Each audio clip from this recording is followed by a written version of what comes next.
بسم الله الرحمن الرحيم نحمده ونصلي على رسوله الكريم أما بعد أعوذ بالله من الشيطان الرجيم بسم الله الرحمن الرحيم اليوم أكملت لكم دينكم وأتممت عليكم نعمتي ورضيت لكم الإسلام دينا وقال تعالى رضي الله عنهم ورضوا عنه صدق الله العظيم وقال النبي صلى الله عليه وسلم الحسين مني وأنا من حسين. میرے محترم بزرگ اور دوستوں اور عزیز ساتھیوں، ابھی تک آپ تمام حضرات مدرسہ عربیہ مفتاح العلوم کے بچوں سے نعت نبی سماعت فرما رہے تھے، ان کی حوصلہ افزائی فرما رہے تھے. ٹائم جو ہے عشاء تک کا ٹائم ہے، ٹائم کافی ہو چکا ہے. اس وجہ سے میں اپنے موضوع کو چند منٹ میں آپ کے سامنے پیش کرنے کی کوشش کروں گا. دعا کریں اللہ تبارک تعالیٰ مجھے صحیح بات اور سچی بات کہنے کی توفیق عطا فرمائے. میرے دوستو، یہ جو مہینہ چل رہا ہے محرم الحرام کا مہینہ ہے، حرمت والا مہینہ ہے. حرمت والے مہینے 4 ہیں، ذی قعدہ، ذی الحجہ اور محرم. اور ایک جو ہے شعبان سے پہلے اور ربیع الاول کے بیچ میں رجب کا مہینہ جو ہے یہ بھی حرمت والا ہے. تو ہم کو جو ہے جس طرح دوسرے انگریزی مہینے معلوم ہوتے ہیں، اسی طرح ہم کو یہ جو دینی اور اسلامی مہینے ان کو ہم کو معلومات ہونی چاہیے کہ آج کون سی تاریخ ہے، کون سی تاریخ نہیں ہے، کون سا مہینہ ہے، کون سا مہینہ نہیں ہے. بڑے افسوس کی بات ہوتی ہے کہ اگر کسی ہمارے نوجوان سے پوچھا جائے کہ بھائی آپ اسلامی 12 مہینے بتا دیں تو وہ نہیں بتا پاتے. اگر ان سے پوچھ لی جائے بتاؤ آج اسلامی کون سی تاریخ ہے، ہماری عربی کون سی تاریخ ہے، نہیں بتا پاتے. یہ افسوس کی بات ہے. ہمیں یاد رکھنا چاہیے جو قوم اپنی پرمپرا اور اپنی نشانی کو اور اپنی وقار کو زندہ نہیں رکھ سکتی وہ دھیرے دھیرے مٹ جاتی ہے. اس وجہ سے اپنے ہم جتنی بھی شعار ہیں ہم کو بخوشی اپنانا چاہیے، اس میں شرم محسوس نہیں کرنا چاہیے. اس وجہ سے ہمیں ضرور ان جو ہے اسلامی مہینوں کو یاد رکھنا ہے انشاءاللہ. دوستو، یہ محرم الحرام کا مہینہ ہے، بہت ساری خصوصیات کا حامل ہے. اس میں بہت سارے کام کرنے کے ہیں، بہت سارے کام نہیں کرنے کے ہیں، اور بہت سارے ہمارے درمیان ایسے کام ہونے لگے جو سراسر دین سے ان کا کوئی تعلق ہی نہیں. جس کو ہم دین سمجھتے ہوئے کرتے ہیں یہ سراسر گمراہی ہے. ان سے ہم کو بچنا چاہیے اور اپنی قوم کو بچانا چاہیے. بھرپور طریقے سے ان کو جو ہے ان سے دور رکھنا چاہیے. اگر دوستو ہم نے کوشش نہ کی تو دوستو کل قیامت کے دن ہماری گرفت ہوگی، ہم سے بات پرس ہوگی. جو جتنا علم رکھتا ہوگا دنیا کے اندر، کل قیامت کے دن اس کے بارے میں اس سے سوال کیا جائے گا کہ بتا تم نے اپنے علم پر کتنا عمل کیا اور اس علم کو دوسرے تک کتنا پہنچایا. دوستو اگر ہم نے محنت کی ہوگی، لوگوں کے اندر چل پھر کر کے صحیح بات کی دعوت دی ہوگی، بری باتوں سے روکا ہوگا، تو دوستو ہم جو ہے جواب صحیح دے سکیں گے، ورنہ ہم وہاں جا کر کے قیامت کے دن پھنس جائیں گے. اس وجہ سے اپنے علم کے مطابق ہمیشہ حق بات کہنی چاہیے اور حق بات کہنے میں کبھی بھی آگ محسوس نہیں کرنا چاہیے. کوئی ناراض ہوتا ہے، ناراض ہو جائے. والحب فی اللہ والبغض فی اللہ پر عمل کرنا چاہیے کہ ہم اللہ ہی کے لیے محبت کرتے ہیں اور اللہ ہی کے لیے ہم کسی سے دشمنی کرتے ہیں. آدمی اپنے لیے تو بہت ساری جو ہے اپنی ذاتی طور پر لوگوں سے تو ناراض ہو جاتا ہے، مگر دینی طور پر کسی سے ناراض نہیں ہوتا.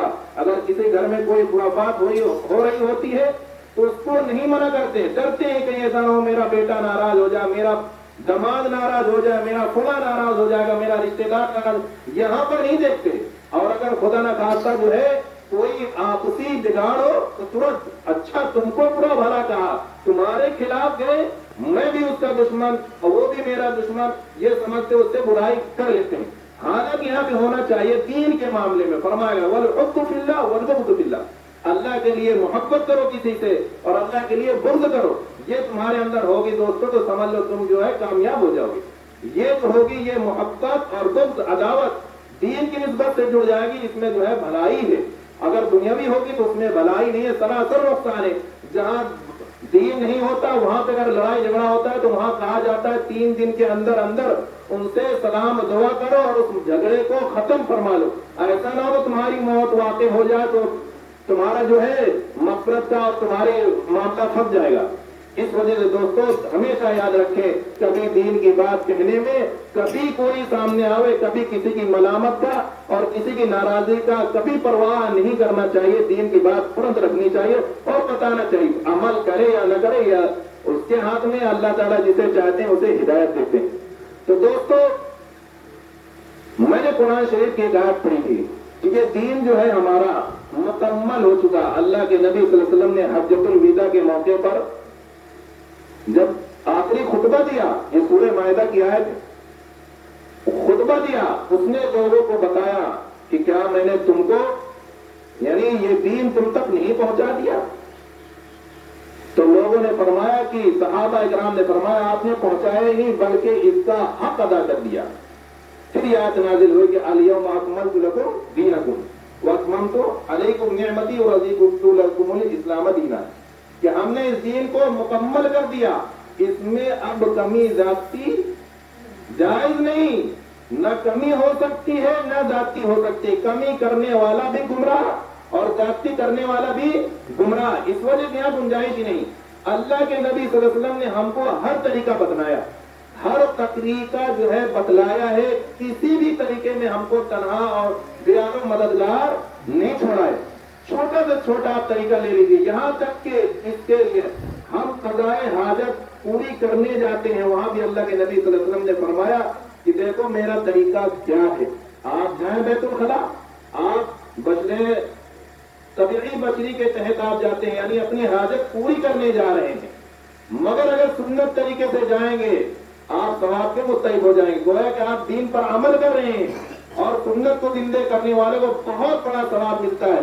فرمایا ایسے وقت میں جو میری سنت کو زندہ کرے گا، جب میری سنتیں مٹ رہی ہوں تو اس کو 100 شہید کا ثواب ملے گا۔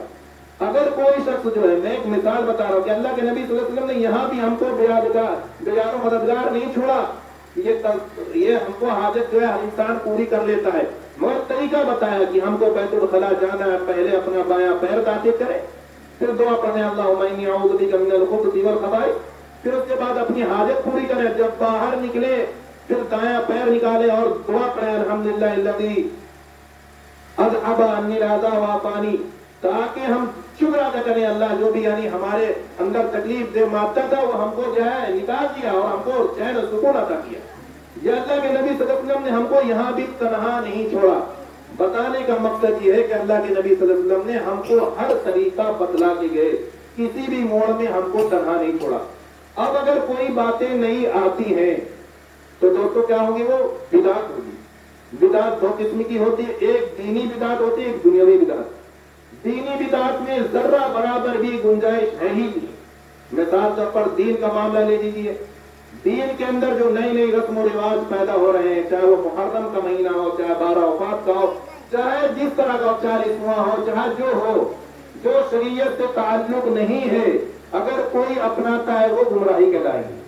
اور اللہ کے نبی صلی اللہ علیہ وسلم کی حدیث ہے کہ کل محدثۃ بدعہ وکل بدعۃ ضلالۃ فی النار، کہ ہر جو ہے گمراہی، ہر بدعت جو ہے گمراہی ہے اور گمراہی جو ہے آگ میں لے جانے والی یعنی جہنم میں لے جانے والی ہے۔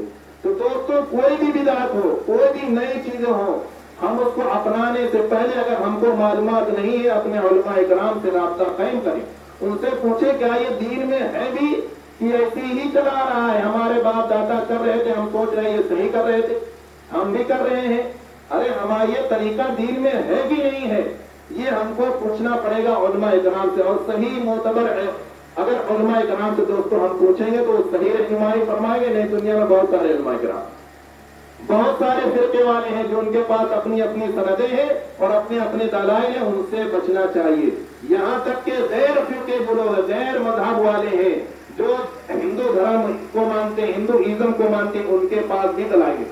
آپ ان سے دلائل مانگیں گے، آپ بتائیں آپ کے پاس ثبوت کیا، وہ بھی دلائل بتائیں گے کہ ہمارے پاس یہ دلائل ہیں، ہم ان وجوہ پر کیا ان کی بتوں کی پوجا کرتے ہیں۔ تو ہر ایک کے پاس اپنے اپنے دلائل ہیں۔